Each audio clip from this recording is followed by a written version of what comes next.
Dapat silang mapanagot. Maling-mali yung tayan na ginagawa nila ngayon. Pinipilit nila, ang titigas ng ulo nila eh. Siyempre, nakafocus lang sila sa end nila na hindi patakbuhin bilang presidente si VP Sara Duterte sa pamamagitan ng pag-impeach sa kanila by whatever means, including illegal ones. So ginagawa na nila lahat ng illegal means. Alam nila lahat yan. So alam naman kasi nila na wala silang direct evidence or wala silang facts na pwedeng by which ipin down si VP Sara Duterte, kaya ngayon nag-fishing sila. Kahit nagva-violate na sila ng batas, sige, push. Wala Opo. Hindi mo mapipigilan itong mga taong ito. Ang titigas ng ulo eh. Di kasuhan na lang natin. Wala naman tayong ibang solusyon sa kanila eh.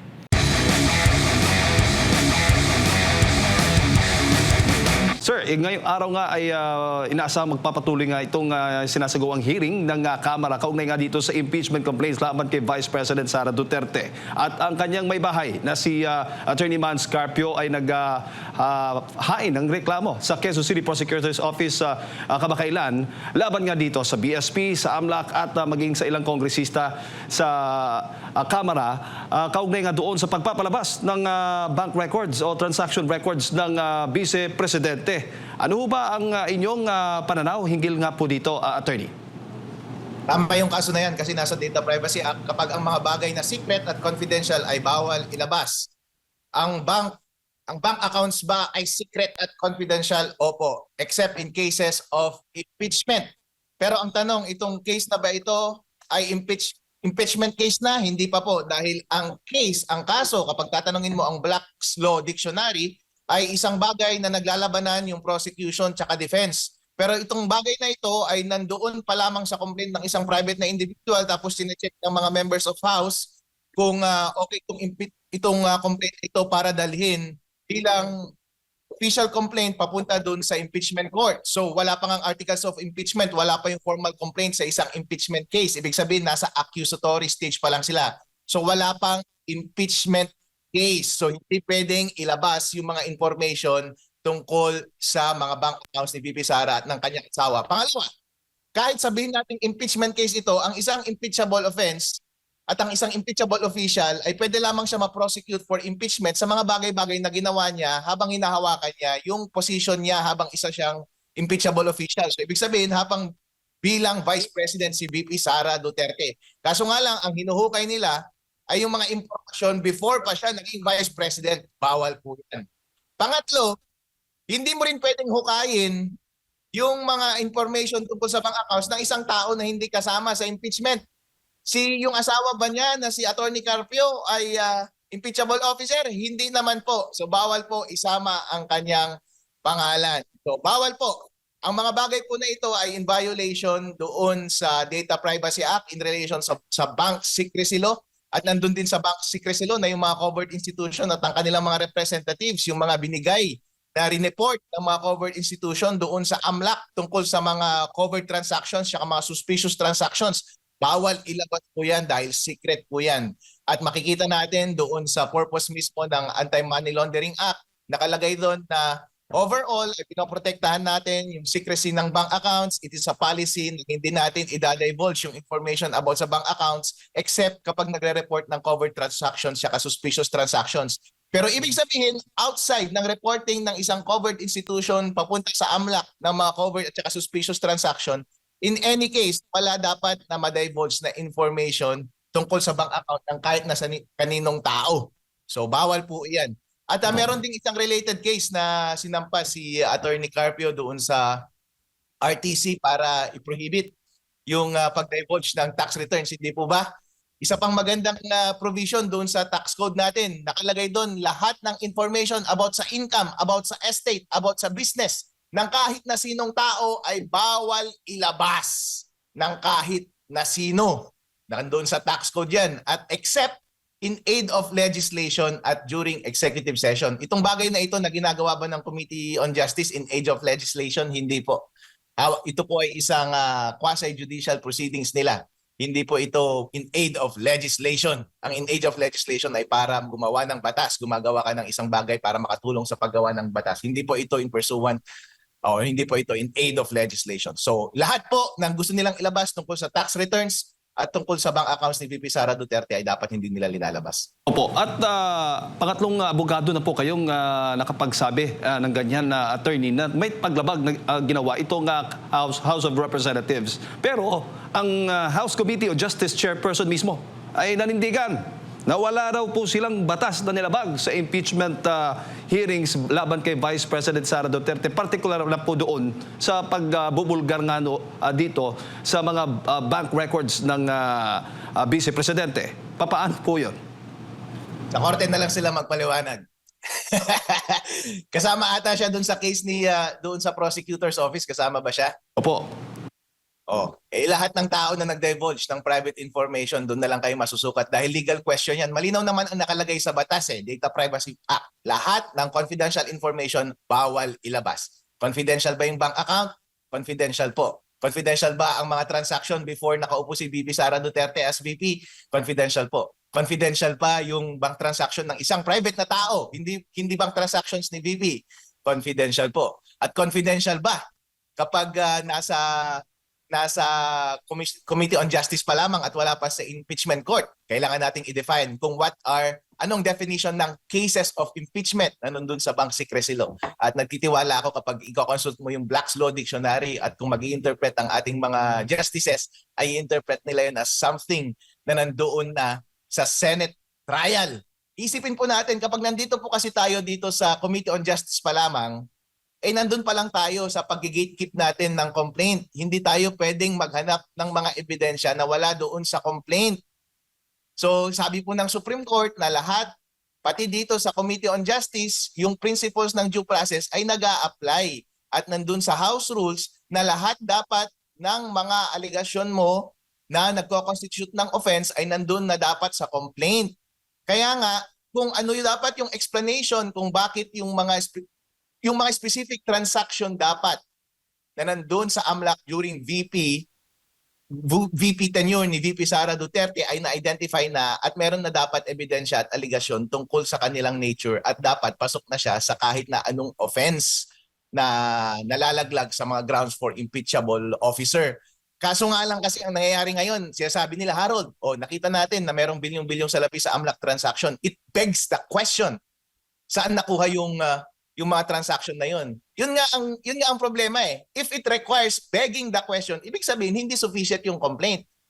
Kasi dapat nandun na mismo yung complaint kung bakit merong ganong kalaking pera, anong dahilan at meron ka na dapat ebidensya. In the first place, na-identify mo na dapat yung mga transaction ngayon. So kung nagbe-beg pa siya ng question, ibig sabihin hindi pa siya na-allege sa complaint at kapag hindi siya na-allege sa complaint, ibig sabihin hindi siya pwedeng pag-usapan dito sa Committee on Justice. And violative yan ng due process. Opo, at kung pakikinggan po ninyo at babasahin naman itong mga komento ng mga kritiko ng Vice Presidente, ang sinasabi po nila ngayong nabulgar itong yaman na di umano ni Vice Presidente Sara Duterte ay ibig sabihin ay talagang itinago ng pangalawang Pangulo itong kanyang yaman. Tama ho bang ganun na naratibo, attorney?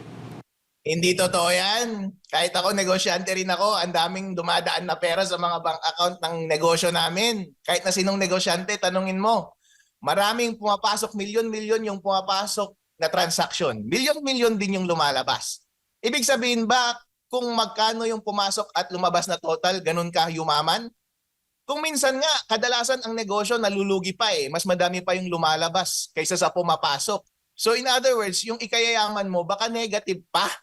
So kahit sabihin mong yung gross amount of transactions na nandun na nakareport sa AMLAC ay bilyon-bilyon, kung lugi ka rin sa mga transaction mo sa negosyo, yung difference sa SALN mo ay negative pa nga dapat. Mas lalo pa nga dapat bababa kasi mas magastos ka So yun, ganun po. Para ka lang naliligo ng tubig niyan. Hindi ibig sabihin na kapag nag-igib ka ng 2 timba pampaligo mo, pagkatapos mong maligo ay meron ka pa rin 2 timba na tubig. Kasi itatabo mo pa rin yun at ibubuhos mo sa sarili mo. Gagamitin mo yun pampaligo. Hindi mo ikayayaman yung mga dumaan na tubig sa timba mo. Hindi mo ikayayaman yung mga dumaan na pera doon sa iyong mga bangko kasi mga transaksyon yun ng iyong mga lehitimong business. At kapag nalugi ka pa, yung ikayayaman mo ay negatibo pa kaya hindi yun magre-reflect sa SALN. Therefore, hindi ka pwedeng mag-deduce ng malicious conclusion tungkol sa mga bagay na yan. Hindi mo pwedeng sabihin na porket hindi na-reflect sa SALN, ay hindi niya na-report yung totoong yaman niya kasi it doesn't follow from the amount of transactions. Under ordinary course ng businesses, kung minsan nga by default nalulugi pa yan eh. So hindi mo pwedeng sabihin na porket hindi na-reflect yung bank transactions ay dapat ay mali na yung kanyang pag-report ng kanyang net worth. Tandaan natin, ang net worth, SALN, ay snapshot yan ng yaman mo. Kung baga sa negosyo, parang balance sheet mo yan sa huli. Kung baga naman sa AMLAC transaction, ayan yung parang profit statement mo na sinasabi niya yung pumapasok na pera at saka expenses. So kapag makikita mo sa income statement, naka-receive ka ng 1 billion mula sa customer mo, pero naglabas ka rin ng 1.5 billion in expenses, ibig sabihin yung net income mo, negative pa. Therefore, yung maidadagdag sa yaman mo, negative din. Hindi tataas yung balance sheet mo or yung statement mo of financial position. Isa akong CPA, isa akong accountant, alam ko yung bagay na yan. Itong mga nagtatanong, palibasa kasi hindi nila alam yung difference ng flow of transactions and the state of financial affairs, of financial position. Hindi ka pwedeng gumawa ng conclusion or ng conclusion na hindi accurate yung financial position porket maraming volume of transaction doon sa flow ng kanilang bank accounts. Opo. At malinaw, attorney, na hindi po proper venue itong House Justice Committee kung saan ilalantad itong mga bank records ng Vice Presidente. Sabi mo nga, dapat sa impeachment court, which is yung Senado mismo, dapat doon na mismo, diniretso na lang sana ng House Justice Committee na aprubahan o baga ideklara, ituring na lang na may probable cause para dire-diretso na sa Senado. At doon, kung gustuhin talaga nilang ilabas itong mga bank records, yun ang proper venue, attorney, at wala pong nilalabag na batasyon. Doon ang proper venue at isasabi na dapat yan ng court, impeachment court, dahil papasok siya sa exception ng Bank Secrecy Act na in cases of impeachment because that is a true impeachment case. Itong bagay na ito na nasa Committee on Justice, hindi pa yan case. Complaint pa lamang na ina-assess pa lang nila. Wala pang case dahil wala pang kalaban. Kasi sa impeachment case, ang prosecutor dyan is yung House. At ang kalaban, yung defense, ay yung impeachable officer. Dito, wala pang articles of impeachment. Ang articles of impeachment, yun yung nagsisilbing complaint doon sa impeachment case na dinalodge doon sa Senate. So wala pa tayong impeachment case. Kaya mali po ito. At obligasyon ba talaga ng Vice Presidente na ilabas yan doon sa House Committee on Justice o karapatan niyang wag ilabas? Baga, ganun po, attorney. Ano bang mas tamang terminong gamitin? Huwag siyang lumabas. Huwag nga siyang mag-participate doon eh. Kasi kung in the first place, kulang naman na yung kanilang allegations, so huwag ka nang magpakita. Halimbawa, kapag kinasuhan ka ng kaso, kulang yung mga elements of the crime, walang allegation of facts that would meet the elements of the crime, huwag ka nang magpakita sa case. Kasi baka pagpunta mo doon, tatanungin ka pa ng kung ano-anong bagay, mapapaamin ka pa. To begin with, wala naman na silang kaso. Kung susundin lang talaga nila ang batas. Itong mga nandito kasi sa House Committee on Justice, hindi sumusunod ng batas at hindi sumusunod ng kanilang sariling rules. Ang nakalagay doon sa rules, dapat lahat ng allegation of facts that constitutes the offense na pwedeng grounds for impeachment ay dapat nandoon na. Hindi mo na dapat hahanapin pa. Hindi ka na dapat magsasabi na pa para mag-add ng additional fact para lang mabuo yung elements ng offense. Kasi nga, in itself, hindi naman offense na maraming transaction sa AMLAC, di ba? Ikaw at ako, kapag nagtatransact ka sa bank mo, automatic covered yan, reported na kagad sa AMLAC. Hindi yun offense na marami kang transaction na malalaki. At hindi rin offense na hindi reflected yung mga transaction mo na yun sa SALN kasi walang relation yun. Hindi mo pwedeng i-deduce yung amount ng SALN from the transaction mo from AMLAC. Kasi hindi natin masasabi kung magkano yung neto mo as income or additional doon sa ikinayaman mo. So, walang offense. So, kung naghahanap ka pa ng additional information, nagsasabi na ka pa anong dahilan kung bakit may mga ganong transaction, bakit hindi mo na declare dun sa SALN mo. Kung naghahanap ka pa ng additional fact other than what you already have, ibig sabihin, you're begging the question, naghahanap ka ng additional fact, fishing expedition. Naghahanap ka pa ng mga bagay-bagay na wala sa complaint. And violative yan doon sa House Rules. Kasi nandun sa House Rules na dapat lahat ng facts constituting the offense ay alleged na dapat. Papasok nga yung question na yan pagdating sa question ng sufficiency in substance. Kasi sufficiency in substance requires the determination whether all the facts alleged meet the elements of the offense for impeachment.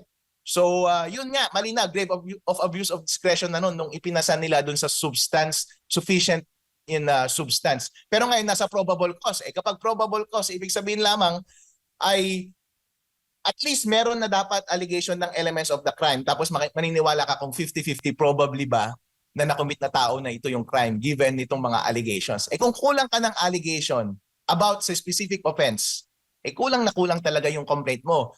Again, inuulit ko, given yung mga AMLAC allegations, the AMLAC information at yung SALN document, walang offense, hindi ba?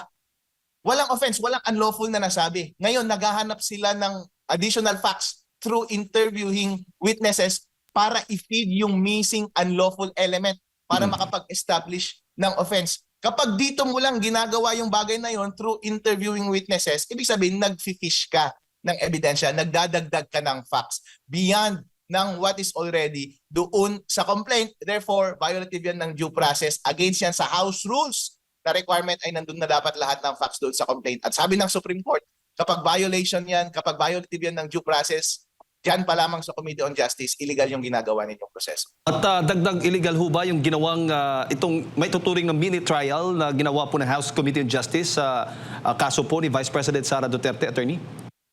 Oo nga, parang mini trial. Kasi kapag sinasabi nating mini trial, tetestingin mo na yung mga ebidensya at naghahanap ka na ng additional ebidensya, nagsasabpi na ka na ng tao. Yun ang ginagawa nila. Nagsasabpi na sila ng additional na tao, additional information, additional facts, additional documents na hindi naka-attach doon sa complaint. So parang trial na rin yan at violative yan ng due process. Maaari ho ba itong madagdag? Yung tinatawag na supplemental petition na inahain po sa korte. Itong nangyayari ngayon, Attorney? Anong supplemental petition? Itong mga nakikitang violations dito nga sa ginagawa ng House Committee on Justice, maaari ho ba ito magiging ebidensya rin na gagamitin po doon sa mga kumukwestiyon at doon sa mga gusto pong ipatigil muna itong impeachment hearing ng House Committee on Justice laban po kay Vice President Sara Duterte? Precisely, nagsampa ng kaso yung grupo ni Atty. Torion ng petition laban sa Committee on Justice, House of Representatives dahil nga kumukuha sila ng additional information that is beyond sa complaint na. Kasama na yung mga AMLAC at mga SALN. Wala naman yan sa complaint eh. Tsaka nag-i-interview sila ng mga witnesses. Yung mga sinasabi nila wala na sa complaint. Hindi na clarificatory question yun. Additive na yung mga information na binibigay nila kaya hindi dapat yun. Tandaan natin, ang mga ganitong bagay ay hindi dapat tayo pumayag na mangyari. Kasi po, kung nagagawa nila yan sa isang tao, ay pwede nilang gawin yan sa kahit na sino mang tao dito sa Pilipinas na kalaban nila. Kahit ako rin kahit sinong politiko meron naman tayong SALN may mga bank accounts. Kapag ipo-pull up mo yung mga yan, may makikita ka talagang information dyan. Pero hindi ibig sabihin mali yung mga bagay na yun. Kahit sino bang tao dapat pumayag na ganun ang gawin sa kanila. Huwag po tayong pumayag dahil dyan nagsisimula yung mga tyrannical tsaka despotic government. Opo. Bago kayo pasok kay Attorney, sa tingin po ninyo sa ginawa po ngayon ng House of Representatives, particular na po ng House Committee on Justice, nasira ho ba ang kredibilidad, ang imahe ng Vice Presidente? Hindi naman kasi wala naman silang napatunayan Ikaw mismo tatanungin ko. Kahit ako i-pull up mo yung mga AMLAC records ko kasi ikaw, kahit sinong tao na may mga substantial na transaction, nasa AMLAC na yan. Basta nag-transaction ka ng more than 500K. At saka may mga series of transactions ka na substantial yung amount. Ako may mga negosyo naman ako At saka may mga transaction akong personal. Malamang marami akong report dyan sa AMLAC. Lahat ng mga bangko, every time na nag-second question yung mga yan, report nila palati yung transaction mo sa AMLAC. Marami ka talagang mapupull up dyan sa AMLAC information about sa ating lahat. In the millions yan. Ngayon, i-compare mo dun sa SALN ko. Siyempre, hindi reflected yung mga yon. Bakit? Kasi mga transaction inflow tsaka outflow yung mga yun. Hindi mo alam kung neto yun So, wala kang makukuha na unlawful sa information na yun. Walang napatunayan kahit na isang unlawful na offense. Ngayon, yung sinasabi ni Trillanes na proceeds daw ng drugs, self-serving yun Hindi nga, wala ngang basehan yun, hindi nga linagay sa complaint yun eh. Tsaka ang basehan pa nila is tawag nito second-hand information based on news reports, hindi nga personal knowledge, double hearsay. Walang personal knowledge, walang direct testimony. O Diyos ko day, hindi kasama sa complaint, wala na lahat. So kumbaga nag-iintrigahan lang tayo dito.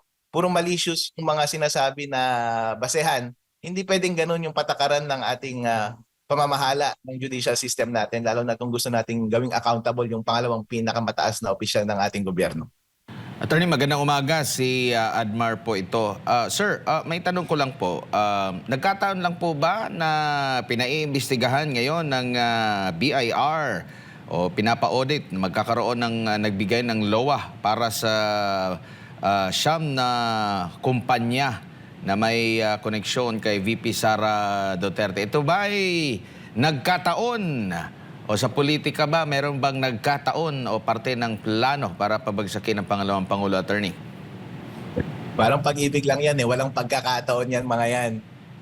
Sinasadya po yan kasi yung mga, syempre nasa practice din ako dati eh. Ako isang abogado rin at humahawak din ako ng tax case. Parating may mga ganyan, LOA, parati sa mga kumpanya kapag hindi ka nagbabayad ng maayos na taxes.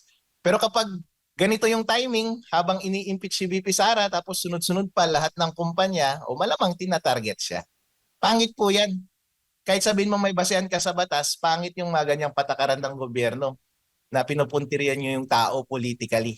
Tapos behind yung cloak ng legality na iniisip nyo, hindi mo maitatago yung totoong kulay ninyo na gusto nyo lamang siraan yung tao. Dapat hindi tayo pumayag sa mga ganyang bagay.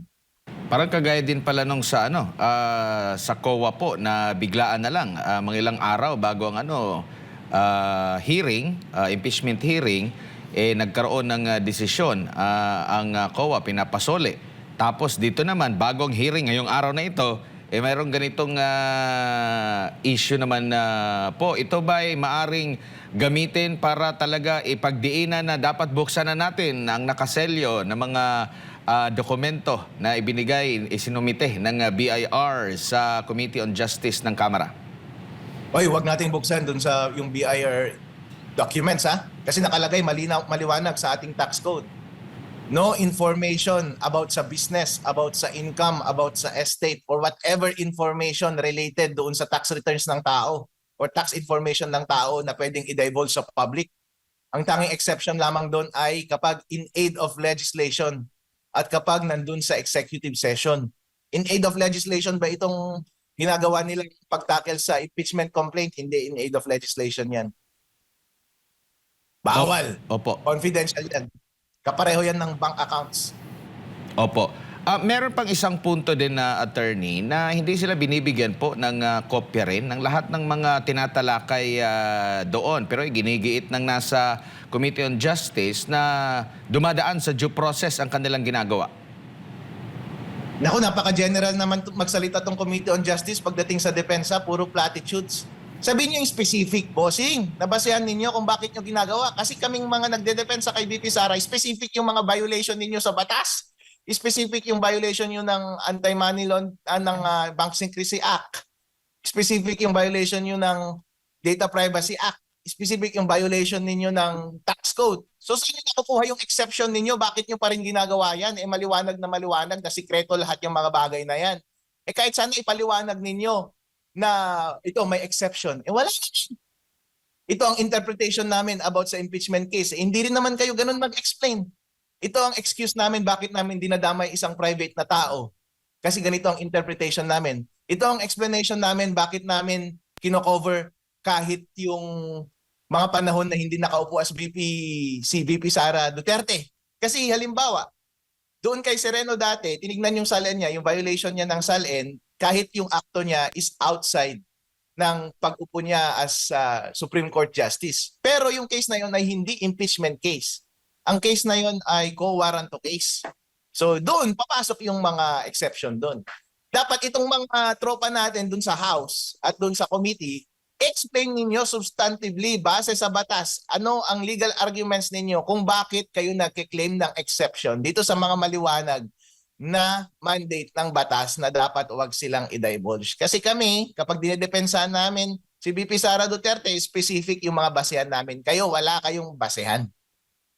Opo. Sakali naman po, attorney, na hindi pa maglabas ng desisyon ang Korte Suprema na magpapatigil dito sa impeachment o makakukuha ng pabor kay Vice President Sara Duterte at umusad itong impeachment na ito papunta na doon sa Senado.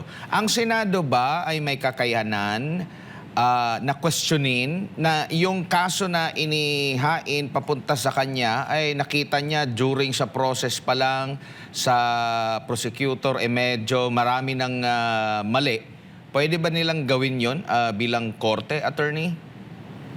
Pwede. Kasi kahit na sinong korte, pwede niyang questionin yung validity at saka legality ng kahit ng anong papel na dumarating sa kanila. Pero tingnan natin kung ano ang gagawin ng Senate pagdating sa bagay na yan. Wala pa tayo sa bagay na yan. Baka nga hindi na nga pumasa dito sa House itong impeachment case laban kay VP Sara. Tingnan natin.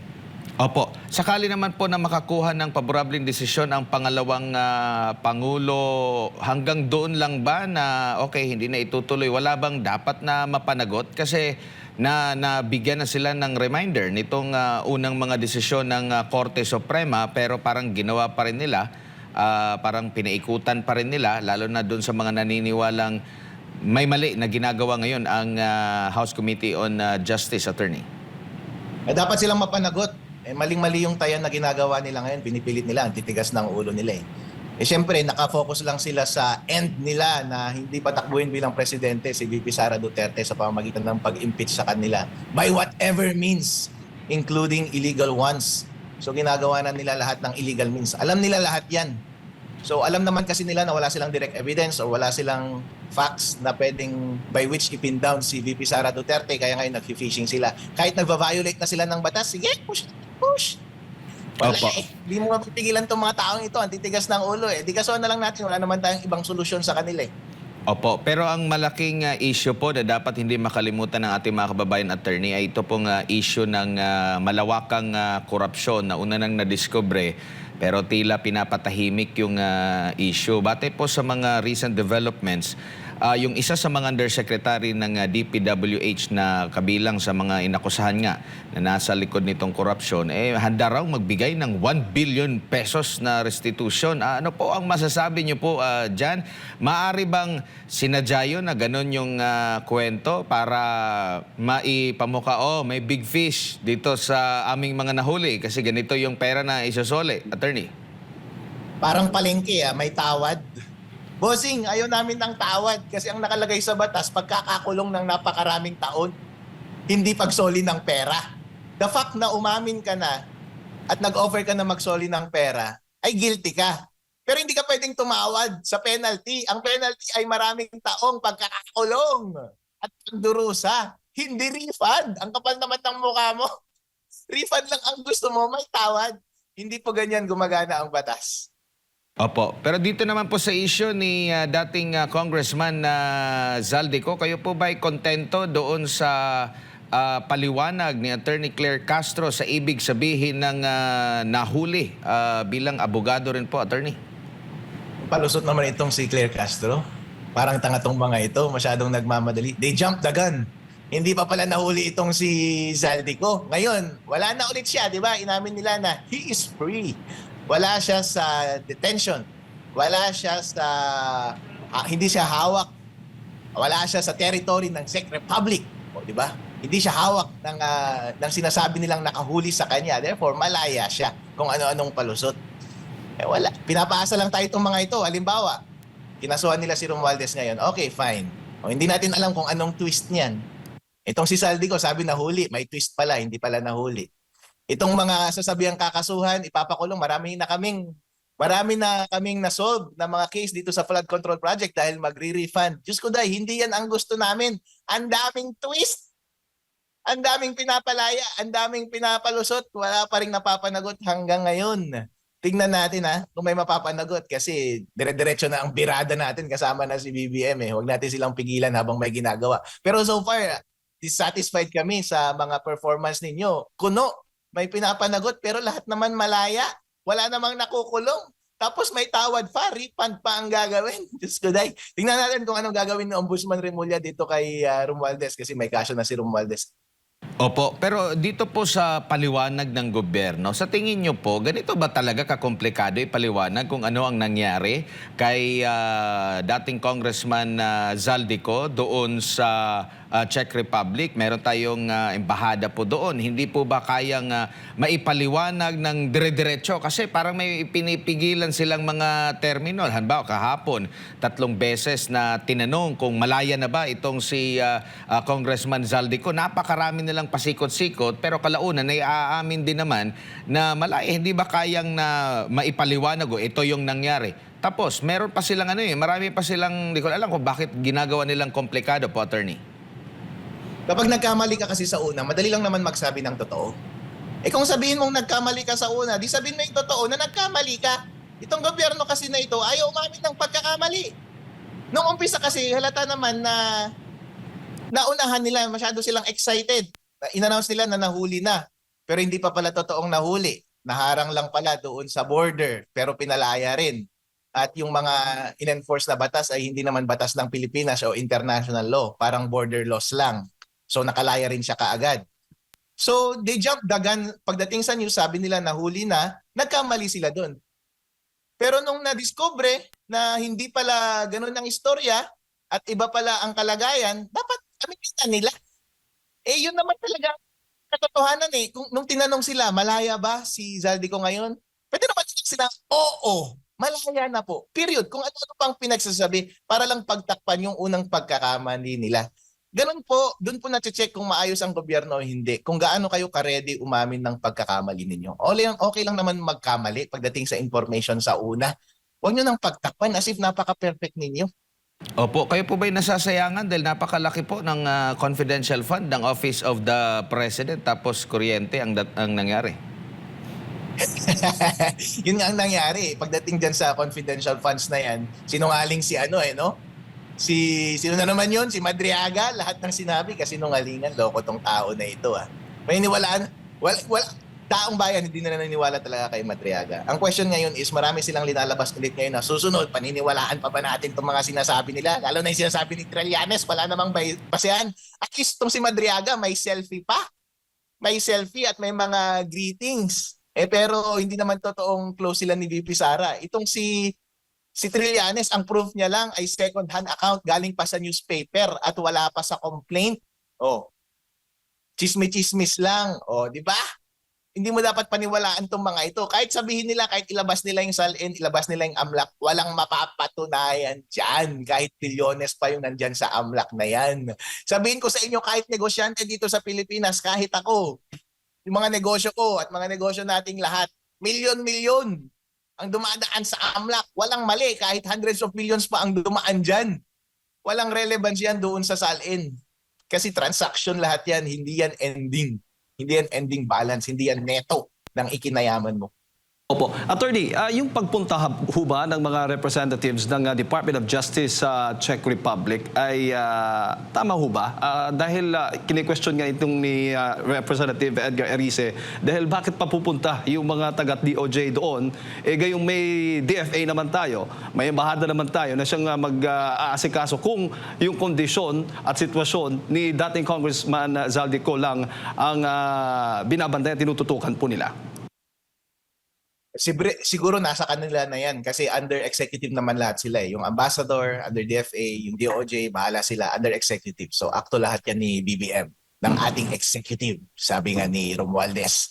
So pero kaso nga lang, wala, hindi pala nila kontrolado yung sitwasyon Pumunta sila siguro doon para i-secure talaga si Zaldi at hindi siya makalabas. O malay natin, baka sila rin ang nagpalaya. Hindi ko rin alam. Hindi natin alam kung anong nangyayari at this point. Kasi so far, pinapakita nila sa taong bayan na meron silang ginagawa kunwari. Pero somehow, lahat ng mga taong pwedeng mag-pin down sa kanila ay malaya pa rin at hindi pa rin napapanagot. So malay mo, in-ensure nila. Hindi natin alam, di ba, kung malisyoso kang tao, pwede mong speculate na ang purpose ng pagpunta nila doon ay, palayain nyo na yan si Zaldi, huwag nyo talagang huliin dahil patay kami dyan. O baka gaganon ang ginawa, hindi natin alam. Opo. Attorney, marami din sa ating mga kababayan, na lang, ay nagsasabing sa halip na si Vice President Sara Duterte ang imbestigahan, dapat yung mga tulad ni Zaldico, ni dating Speaker Martin Romualdez at yung mga dating Marines ang dapat ay sinisimulan ng imbestigahan hinggil nga po dito sa mga mga mali-maletang pera na dinideliver doon sa mga matataas na opisyal ng gobyerno. Dapat bilisan nila. Dahil may case na yung ombudsman laban kay Zaldico at saka si Romualdez, di ba? Final nila noong April 20, nakalabas nga yung complaint sa public eh. At ginamit nila yung statement ng 18 Marines. Ginamit nila yung statement yung ni Zaldico laban kay Romualdez. So ibig sabihin at last, naniniwala na sila sa statement ni Zaldico at ng mga 18 Marines. Bilisan nyo lang. Kasing bilis ng pag-prosecute nyo kay VP Sara. Kasi yung mga BIRLOA kay VP Sara, ang bilis eh. Yung impeachment case kay VP Sara, ang bilis eh. Yung COA case kay VP Sara, ang bilis eh. Itong mga bagay na ito nangyayari rin naman sa ibang parte ng gobyerno, ahensya ng gobyerno, mas marami pang notices of disallowances doon. But ang tagal-tagal niyong gumalaw doon at wala naman kayong ginagawang bagay. At normal lang naman yun sa totoong buhay. Pero bakit pagdating kay VP Sara Duterte ay napaka-exaggerated ng reaction ninyo at ang bilis ninyong gumalaw? Pero kapag ipoprosecute nyo yung mga involved sa flood control, ang bagas ninyo gumalaw. Pakibilisan nga mga bossing. At saka i-cover nyo rin, katulad ng pag-cover ninyo sa VP Sara impeachment. Kasi dyan sa impeachment sa Committee on Justice, meron pang professional media dyan eh. Meron pa kayong production na maayos eh. Meron pa kayong audiovisual support eh. Pero pag dito kay Boying Remulla complaint, lahat confidential daw, dapat bawal ilabas. Wag ganoon. Dapat fair tayo sa lahat. Hindi pwede. Lagot kayong lahat. Kapag nakalusot si Sara bilang presidente, lahat kayong mga nasa Committee on Justice, alam ninyong mali ang ginagawa ninyo. Ha? Ombudsman Remulla, alam mong nagkukulang ka sa trabaho mo. Ha? At kayong mga nasa BIR, mag-ingat kayo sa ginagawa nyo. Kaya yun ang sinasabi ko kay President Bongbong Marcos, mag-ingat ka sa ginagawa mo, BBM.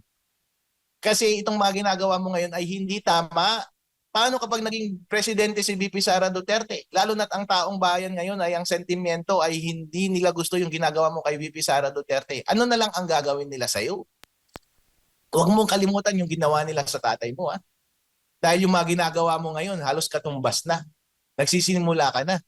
Malayo nang ang narating mo eh. Kasi ang dami mo nang kinasuhan na tao. Ang dami mo nang pinakulong. At garapalan yung pag-prosecute mo ng kalaban mo sa politika. Hindi po tama yan.